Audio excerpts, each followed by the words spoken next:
Joosep Toome, täna Kalev Cramole teeti üle suur võit, et millega Kalev täna teeti just üle oli? Viskasime sisse rohkem ja selles oli käsi, ma ei oskagi nii öelda, et lihtsalt võib-olla mänguklass lõi välja, jah. Rohkem midagi. Sul endal on olnud ka suhteliselt nüüd 6 aega oled olnud platsil tagasi olnud, et kui palju ja kas üldse see põll nüüd platsil tunda kannab?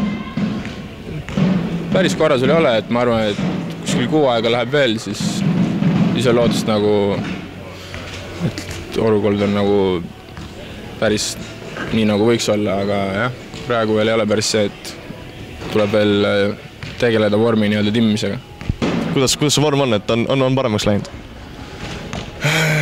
Jah, et vaikselt nüüd läheb, aga jah, raske oli niimoodi peale vigastust tulla ja eraldi teha trenni, aga jah, loodan, et läheb veel paremaks.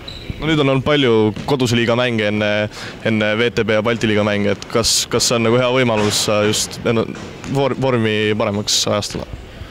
Nojah, aga see vastaste tase on ikka hoopis teine, ja mängupilt on ka hoopis teine, et see ei ole ikka päris see, et raske on minna niisuguste mängude pealt kohe VTB mängudele.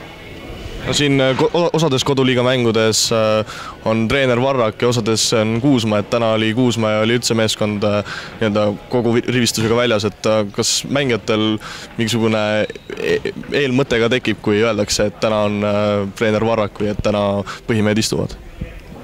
Ei ole niisugust asja. Iga mäng samamoodi? Muidugi, jah. Aitäh!